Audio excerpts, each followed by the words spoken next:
আজকে এই ভিডিওর মধ্যে আপনাদের এমন একটি গুরুত্বপূর্ণ অঙ্গের ব্যাপারে বলবো। মানুষ ততক্ষণ পর্যন্ত এটাকে হালকাভাবে নিয়ে নেন যতক্ষণ না হসপিটালের বেডে যাওয়ার দুর্ভাগ্য হয়ে যায়। আর এই অঙ্গটির নাম হলো কিডনি। আমাদের পিঠের পিছনের দিকের অংশে নিচের দিকে দুটি কিডনি অবস্থান করে, যেগুলো আমাদের শরীরে এক প্রকার ফিল্টার সিস্টেমের মতো কাজ করে। কিডনির মধ্যে অসংখ্য ক্ষুদ্র ক্ষুদ্র ফিল্টার ইউনিট থাকে, যেগুলোকে নেফ্রন বলা হয়। এই কিডনিগুলো প্রতিদিন অর্থাৎ ২৪ ঘন্টায় প্রায় ১৮০ থেকে ১৯০ লিটার মতো রক্তকে পরিষ্কার করে প্রস্রাবের মাধ্যমে আমাদের শরীরে যত আবর্জনা, দূষিত বিষাক্ত পদার্থ থাকে সেইগুলোকে বের করে দিয়ে আমাদেরকে সুস্থভাবে বাঁচতে সাহায্য করে। কিন্তু দুর্ভাগ্যের বিষয় হলো, এই কিডনি নামক অঙ্গ বা অর্গ্যানটি যখন খারাপ হতে থাকে, সে প্রাথমিক অবস্থায় কোনো রকম সাইন বা সিমটমস দিয়ে থাকে না, যতক্ষণ না এটা ৭০ থেকে ৮০% মতো খারাপ হয়ে যায়। প্রাথমিক অবস্থায় এই কিছু ক্ষুদ্র ক্ষুদ্র সিগন্যাল দিয়ে থাকে, যেগুলো সাধারণ মানুষ অর্থাৎ ৯৮% সাধারণ মানুষই বুঝতে পারেন না। আমাদের কিন্তু নিয়মিতভাবে কিডনিকে ঠিক রাখা জরুরি, একে ক্লিন রাখা বা ক্লিয়ার রাখা জরুরি। তাই আজকে এই ভিডিওর মধ্যে আপনাদের এমন কিছু ন্যাচারাল জিনিসের কথা বলবো, যেগুলো আপনার কিডনিকে সুস্বাস্থ্যের অধিকারী রাখতে সাহায্য করবে, কিডনিকে ন্যাচারালি ক্লিন করে দিয়ে আবার আগের অবস্থায় ফিরিয়ে দেবে, কিডনির যত রোগব্যাধি আছে সেগুলো থেকে আপনাকে মুক্তি দেবে।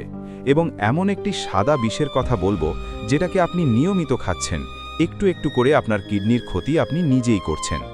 ভাবুন তো, আপনার বাড়িতে যে অ্যাকোয়ারিয়াম আছে বা আপনার বাড়ির যে জল আছে, সেই ফিল্টার যদি খারাপ হয়ে যায়, ধীরে ধীরে অ্যাকোয়ারিয়ামের মাছ মরে যাবে এবং দূষিত জল খেয়ে আপনিও কিন্তু রোগগ্রস্ত হয়ে পড়বেন।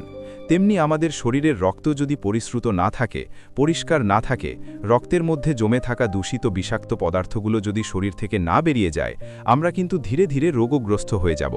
আর এই কিডনি যদি ধীরে ধীরে খারাপ হতে থাকে, সে ঠিকভাবে কাজ না করতে থাকে, একটা সময় কিন্তু মর্মান্তিক পরিণতি হবে, যে পরিণতি থেকে বের হয়ে আসা খুবই কঠিন ব্যাপার হয়ে দাঁড়ায়। তাই আজকের এই ভিডিওটি মনোযোগ সহকারে শুনুন। কিডনি দুর্বল হয়ে গেলে সে আর্তনাদ করে আপনার কাছে কি কি লক্ষণ বা সিমটমস দিয়ে থাকে সেইগুলো জানুন, এবং প্রাকৃতিক ঘরোয়া উপায়গুলো সম্পর্কে জানুন, যে কিভাবে আপনার কিডনিকে সব সময় আপনি ক্লিন রাখতে পারবেন এবং তরতাজা রাখতে পারবেন। তো প্রথমেই আমাদের বুঝতে হবে সেই সাইন এবং সিমটমসগুলো কি কি, যেগুলোর সাহায্যে আপনি বুঝতে পারবেন যে আপনার কিডনি দুর্বল হয়ে গেছে। চিৎকার করে আপনার কাছে প্রার্থনা করছে যে আমার মধ্যে কিছু গোলযোগ হচ্ছে বা আমার সিস্টেমের মধ্যে কিছু গোলযোগ হচ্ছে। ১ নম্বর হচ্ছে প্রস্রাবে ফেনা। আপনার প্রস্রাবের মধ্যে যদি ফেনা আসতে থাকে, নরমালি অল্প বিস্তর ফেনা আসে, কিন্তু যদি সাবান মাখার মতো ফেনা বা ডিম ফ্যাটার মতো ফেনা হয় এবং সেই ফেনা যদি ফ্লাশ আউট করার পরেও না যায়, এটা নিয়ে কিন্তু অবশ্যই আপনাকে চিন্তা ভাবনা করতে হবে। কারণ যখন কিডনি দুর্বল হতে শুরু করে, এর ভিতরে সূক্ষ্ম সূক্ষ্ম ফিল্টার ইউনিটগুলো সঠিকভাবে কাজ করে না। তখন সে আমাদের শরীরে একটি বিশেষ প্রোটিন আছে, যেটাকে অ্যালবুমিন বলা হয়, এটাকে ধরে রাখার ক্ষমতাটা হারিয়ে ফেলে। তখন প্রস্রাবের মাধ্যমে কিছু কিছু করে অ্যালবুমিন বেরোতে থাকে। এই অ্যালবুমিন যখন বেরোয়, তখন প্রচণ্ড ফেনা হয়। তাই প্রস্রাবের মধ্যে ফেনা হলে আপনাকে অ্যালার্ট হতে হবে এবং আপনাকে বুঝতে হবে যে আপনার কিডনির মধ্যে কোনো রকম সমস্যা আসছে। ২ নম্বর যে সিমটমসটি আছে, সেটি হলো চোখের নিচের অংশ ফুলে যাওয়া, পায়ের দিকে ফুলে যায়, শরীরের মধ্যে একটা ফোলা ফোলা ভাব। এটা কেন হয়? যখন কিডনি দুর্বল হতে শুরু করে, কিডনির মধ্যে যখন কোনো রকম সমস্যা শুরু হয়, কিডনি আমাদের শরীরে অতিরিক্ত জল এবং লবণটাকে ঠিকভাবে ছাঁকতে পারে না বা এর সমতাটাকে ঠিকভাবে বজায় রাখতে পারে না, যে কারণে আমাদের শরীরের টিস্যুগুলোতে বা কোষগুলোতে জল জমতে থাকে এবং লবণটাও যেহেতু জমতে থাকে, অর্থাৎ সোডিয়াম অতিরিক্ত জমে যাওয়ার কারণে এই সোডিয়াম আবার ওয়াটার রিটেনশনকে বাড়িয়ে দেয়। পায়ের দিকে জলটা বিশেষ করে জমে যায়। কেন? এটা গ্র্যাভিটেশনাল ফোর্সের কারণে জমে যায়। চোখের নিচের অংশেও জল জমতে থাকে। দেখবেন যে বিশেষ করে সন্ধ্যের দিকে যদি আপনার পায়ের পাতাটা টিপলে সেই জায়গাটা ঢুকে যায় এবং কিছুক্ষণ না ওঠে, এটা কিন্তু একটা ওয়ার্নিং সাইন, বা মোজা পরা থাকার জায়গায় গার্ডারের জায়গায় দাগ বসে যায়। এগুলো নিয়ে আপনাকে চিন্তা ভাবনা করতে হবে। এগুলো যদি লং টার্মে থেকে থাকে, এটা কিডনির দুর্বলতা হতে পারে। ৩ নম্বর হচ্ছে মুখে একটা ধাতব স্বাদ বা টেস্ট। যদি এই মুখের মধ্যে ধাতব স্বাদ বা টেস্টটা দীর্ঘ সময় ধরে চলে, ১২ দিনের অধিক চলে, অবশ্যই আপনাকে অ্যালার্ট হতে হবে। কারণ কিডনি যখন দুর্বল হতে শুরু করে, আমাদের শরীরে ইউরিয়ার পরিমাণ বেড়ে যায়, আর এই ইউরিয়া আমাদের মুখের থুতু বা লালা আছে, এর মাধ্যমে কিন্তু অ্যামোনিয়াতে পরিবর্তিত হয়ে যায়, যে কারণে আমাদের মুখে একটা ধাতব স্বাদ বা টেস্ট আসতে থাকে। তখন দেখবেন কোনো কিছু খাবার খেতেই ভালো লাগবে না। আপনি যে খাবার সবথেকে বেশি খেতে ভালোবাসতেন সেই খাবার দেখলেও আপনাকে বমি বমি ভাব লাগবে বা বিরক্ত লাগবে বা ঘ্যান্না লাগবে। তাই মুখে যদি ধাতব স্বাদ থাকে সেই স্বাদ কিন্তু একটা ওয়ার্নিং সাইন যে আপনার কিডনির মধ্যে কোনো রকম গোলযোগ হচ্ছে। 4 নম্বর যে ইঙ্গিতটি আছে সেটি হলো রাতে বারবার প্রস্রাব হওয়া। স্বাভাবিকভাবে মানুষ রাতে 1 থেকে 2 বার প্রস্রাব করতে ওঠেন। যদি 4 থেকে 5 বার বা তার অধিক হয় এটা নিয়ে চিন্তা করতে হবে, কারণ রাতে আমাদের ইউরিনকে গাঢ় করার একটা প্রসেস কিন্তু শরীরের মেকানিজমের মধ্যে থাকে। কারণ আপনি ঘুমাবেন সেই হিসাবেই আমাদের শরীরের যে সফটওয়্যারটা আছে সেটা তৈরি করা থাকে। রাত্রে আপনার ইউরিনটা গাঢ় হয়ে যায় যে কারণে বারবার প্রস্রাব পায় না। কিডনি যদি দুর্বল হয়ে যায় তখন কিন্তু এই সিস্টেমটা ঠিকভাবে কাজ করে না। আপনার নেফ্রন গ্রো দুর্বল থাকে যে কারণে আপনার অতিরিক্ত ইউরিন তৈরি হয়, যেটা ব্লাডারের ওপর একটা প্রেশার ক্রিয়েট করে। আপনাকে বারবার ইউরিন যেতে হয় বা বাথরুমে যেতে হয়। তাই এই বারবার প্রস্রাব যাওয়ার সমস্যা বিশেষত রাতে আপনাকে ওয়ার্নিং দেয় যে আপনার কিডনির মধ্যে কোনো রকম সমস্যা হচ্ছে। 5 নম্বর যে সিগন্যালটি আছে সেটি খুবই গুরুত্বপূর্ণ, সেটি হচ্ছে ড্রাই স্কিন অ্যান্ড ইচিং। বিশেষত কিডনি যখন দুর্বল হয়ে যেতে থাকে তখন শরীরে বিভিন্ন রকম ওয়েস্ট মেটেরিয়াল বেড়ে যায়। Urea, creatinine, ammonia, phosphorus. এই ফসফরাস বেড়ে যাওয়ার কারণে কিন্তু আপনার ত্বকের মধ্যে ড্রাইনেস এসে যায় এবং ইচিংয়ের সমস্যা হয়, কারণ এই ফসফরাস আপনার ত্বকের নিচে জমেতে থাকে যে কারণে এক ধরনের ইচিং হয় এবং এই ইচিংটা মারাত্মকভাবে হতে থাকে। 6 নম্বর ইঙ্গিত হল লোয়ার ব্যাক পেন। কোমরের দিকে নিচের অংশে অনেক সময় ব্যথা হয়। বেশিরভাগ ক্ষেত্রেই এই ব্যথাটা কিডনির হয় না, এটা সাধারণত আপনার মাসেল ক্র্যাম্পিং বা কোমরের অন্যান্য কোনো রোগের কারণে হতে দেখা যায়।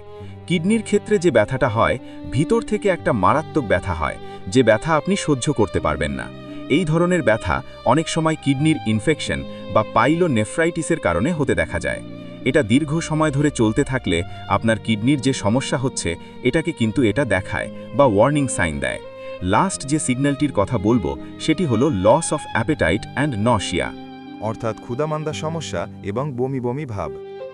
আপনি কিছুই খেতে পারবেন না বা খেতে ভালো লাগবে না, কারণ কিডনি দুর্বল হলে শরীরের মধ্যে ওয়েস্ট ম্যাটেরিয়াল বেড়ে যায়, যেটা আমাদের মস্তিষ্কের ওপর যেমন প্রভাব ফেলে, আমাদের ঘুমের যে সাইকেলটা আছে সেটাকে নষ্ট করে দেয়, তেমনি কিন্তু আমাদের ডাইজেস্টিভ সিস্টেমের ওপর একটা প্রভাব ফেলে দেয়, যে কারণে ক্ষুধা লাগে না, কোনো কিছু খেতে গেলে একটা বমি বমি ভাব লাগে। এই 6টি সিগন্যাল বা সিমটমসের মধ্যে 2 থেকে 3টি থাকলে অবশ্যই আপনাকে চিন্তা করতে হবে বা ভাবতে হবে বা অ্যালার্ট হতে হবে। এগুলো কিডনি দুর্বল হয়ে যাওয়ার বা কোনো কিডনি ডিজিজের ওয়ার্নিং সাইন হতে পারে। এজন্য কোনো রকম চিকিৎসকের সঙ্গে আপনাকে পরামর্শ নিতে হবে। এইবার আসি সেই ওয়ান্ডার ড্রাগ বা ন্যাচারাল জিনিসগুলোর ব্যাপারে, যেগুলো ওষুধ ছাড়া আপনার কিডনিকে আবার আগের অবস্থায় ফিরিয়ে দেবে, কিডনিকে আবার ফ্রেশ করে দেবে, নতুন করে দেবে, এক প্রকার সার্ভিসিং করে দেবে। আপনার কিডনি আবার আগের মতো নতুন অবস্থায় কাজ করবে। তার মধ্যে 1 নম্বর যে প্রাকৃতিক জিনিসটি আছে সেটি হলো রসুন বা গার্লিক। রসুনকে কিডনির বন্ধু বলা হয়, কারণ যখন আপনার রক্তচাপ বা ব্লাড প্রেশার বেশি থাকে, কিডনির ভিতরে যে নেফ্রনগুলো থাকে, যে সরু সরু শিরাগুলো থাকে, সেগুলোর ওপর চাপ সৃষ্টি হয়, অনেক সময় ফেটে যায়। এ থেকে কিন্তু কিডনির দুর্বলতা বা ডিজিজ হতে দেখা যায়। রসুন করে কি, এর মধ্যে অ্যালিসিন নামক একটি তথ্য থাকে, যে তথ্যটি আপনার ব্লাড প্রেশারকে কমাতে সাহায্য করে, কারণ এই অ্যালিসিন আমাদের শিরা উপশিরাগুলোকে কিছুটা চওড়া করে দেয় বা ডায়ালেট করে দেয়, যাতে আপনার কিডনির ওপর কোনো রকম লোড পড়ে না, কিডনির নেফ্রনগুলোর ওপর লোড পড়ে না, এরা রক্তকে সঠিকভাবে ছাঁকতে পারে। তাই রসুন আপনাকে খেতে হবে যদি আপনি আপনার কিডনিকে ভালো রাখতে চান। রসুন ভেজে খেলে হবে না, এটাকে কাঁচা অবস্থায় খেতে হবে। রসুনের মাত্র 2টি কোয়াকে আপনি সকালে বেটে বা কেটে 10 মিনিট মতো রেখে দিন, তারপর জল দিয়ে খেয়ে নিন। এইভাবে খেতে থাকলে কিন্তু আপনার কিডনির মধ্যে যে ব্লাড প্রেশার আছে সেটা রেগুলেট থাকবে, আপনার কিডনি সুস্থ থাকবে। 2 নম্বরে যে খাবারটির কথা বলবো সেটি হলো জিরা। জিরাকে অনেকেই ভাবেন যে এটা এক প্রকার মশলা, শুধুমাত্র আমাদের সবজি তরকারির জন্য ব্যবহার হয়ে থাকে, কিন্তু জিরা এক প্রকার ওয়ান্ডার ড্রাগ, কারণ এর মধ্যে থাইমল বলে একটি কম্পাউন্ড থাকে। দেখুন, আমাদের শরীরে এই যে কিডনি বা লিভার, এরা কিন্তু ইউনিটে কাজ করে, অর্থাৎ টিম তৈরি করে কাজ করে। আপনি যে খাবার দাবার খাচ্ছেন সেটা যদি লিভার ঠিকভাবে ডাইজেস্ট করাতে না পারে, শরীরে বা রক্তের মধ্যে অতিরিক্ত আবর্জনা জমে যাবে, আর এই আবর্জনাগুলোকে ক্লিয়ার করার দায় কিন্তু কিডনির ওপর পড়বে, অর্থাৎ কিডনির ওপর লোড পড়ে যাবে। তখনই কিডনি ধীরে ধীরে দুর্বল হতে আরম্ভ করবে। যদি আপনি জিরা সঠিক নিয়মে খান, সেক্ষেত্রে কিন্তু জিরার মধ্যে এই যে থাইমল কম্পাউন্ডটা থাকে, এ আপনার খাবারকে এত সুন্দরভাবে ডাইজেস্ট করবে বা হজম করবে যে আপনার কিডনির ওপর কোনো রকম প্রেশার পড়বে না। জিরা খাওয়ার নিয়ম হলো রাতে হাফ চামচ মতো জলে ভিজিয়ে দিন এবং সকালে সেই জলটাকে ফুটিয়ে অর্ধেক হয়ে যাবে তখন হালকা গরম অবস্থায় পান করুন। এতে ন্যাচারালি কিন্তু আপনার ডাইজেশন প্রসেস উন্নত হয়ে যাবে, কিডনির ওপর লোড পড়বে না, কিডনি সুস্থ থাকবে।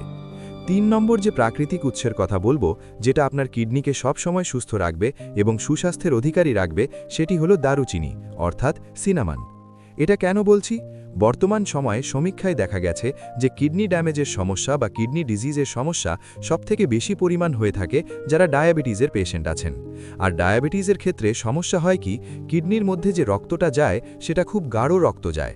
এতে কিডনির নেফ্রনগুলোর ওপর ভীষণভাবে একটা লোড পড়ে, যেটা নেফ্রনগুলোকে দুর্বল করে দেয়, একটা অক্সিডেটিভ স্ট্রেস তৈরি করে দেয়, যে কারণে দ্রুত কিডনি খারাপ হয়ে যেতে থাকে।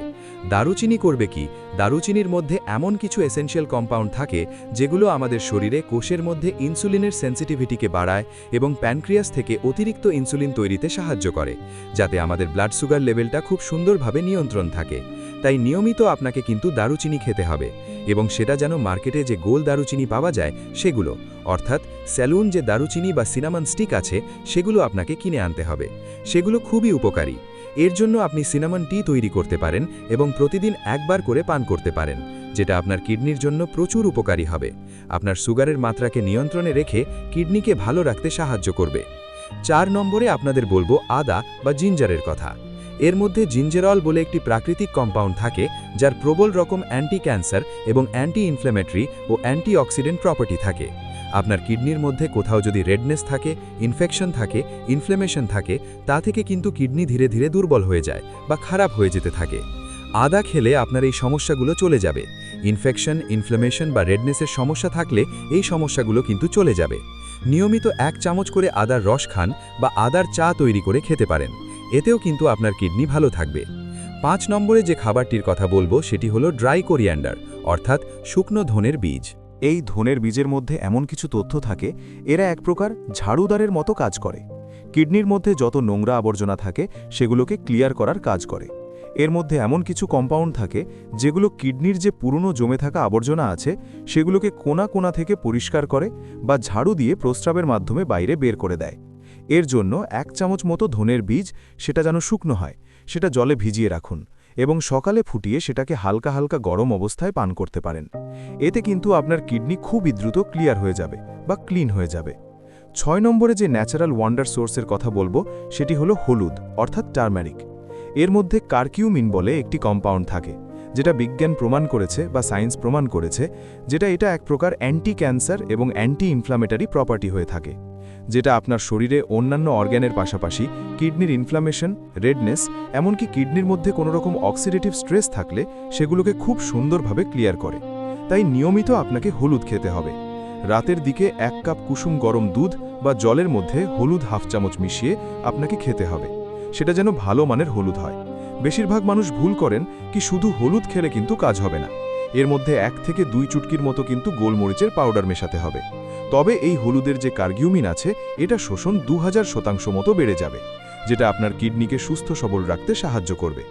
তো এই 5 থেকে 6টি প্রাকৃতিক ঘরোয়া উপায়ের কথা বললাম, যেগুলো কিডনির সমস্ত রোগ ব্যাধি থেকে আপনাকে বাঁচাতে সাহায্য করবে, কিডনির দুর্বলতাকে ক্লিয়ার করে দেবে, কিডনির মধ্যে কোনো রকম আবর্জনা থাকলে সেগুলোকেও লুজ করে দেবে। এখন কথা হলো, এইগুলো তো খাবেন, আপনার কিডনির মধ্যে যত জীবাণু বা দূষিত পদার্থ আছে সেগুলো লুজ হয়ে যাবে, কিডনি আবার আগের মতো নতুন হয়ে যাবে। কিন্তু এর জন্য একটা জিনিসের প্রয়োজন হবে, সেটি হলো জল। নিয়মিত আপনাকে 3 থেকে 4 লিটার জল পান করতে হবে, তবে কিন্তু এই আবর্জনাগুলো খুব সুন্দরভাবে ক্লিয়ার হতে সাহায্য করবে। তার সঙ্গে আধা ঘন্টা থেকে 35 মিনিট আপনাকে ওয়াকিং করতে হবে, আপনার জানা মতো যে কোনো প্রকার এক্সারসাইজ করতে হবে। এতে এই প্রসেসটা আরও দ্রুত হবে। একটি গুরুত্বপূর্ণ বিষয় হলো, এই সময়টায় বা এই 1 থেকে 1.5 মাস যখন আপনি এই ন্যাচারাল সোর্সগুলো নিচ্ছেন, তখন কিন্তু লবণ খাওয়ার পরিমাণ কমিয়ে দিতে হবে এবং চিনি খাওয়াটা সীমিত করে দিতে হবে। লবণ হলো সেই সাদা বিষ বা চিনি হলো সেই সাদা বিষ যেটা আপনার কিডনিকে মারাত্মকভাবে এফেক্টেড করে বা ড্যামেজ করে দেয়। এগুলোকে ধীরে ধীরে খাওয়া কমিয়ে দিতে হবে। তো বন্ধুরা, আজকে এই ভিডিওর মধ্যে আমাদের শরীরে গুরুত্বপূর্ণ ফিল্টার সিস্টেম বা ফিল্টার ইউনিট কিডনির ব্যাপারে বললাম।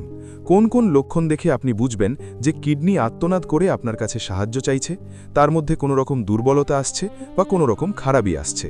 এবং প্রাকৃতিকভাবে কোনো রকম ঔষধ ছাড়া কিভাবে আপনি কিডনিকে সুস্থ রাখতে পারবেন, কিডনির সমস্ত সমস্যা থেকে নিজেকে বাঁচাতে পারবেন, সেই সম্পর্কে একটি আলোচনা করার চেষ্টা করলাম। আশা করছি আমাদের চ্যানেলে ভিডিও যদি ভালো লেগে থাকে তাহলে লাইক, কমেন্ট, সাবস্ক্রাইব করে পাশে থাকবেন। ধন্যবাদ।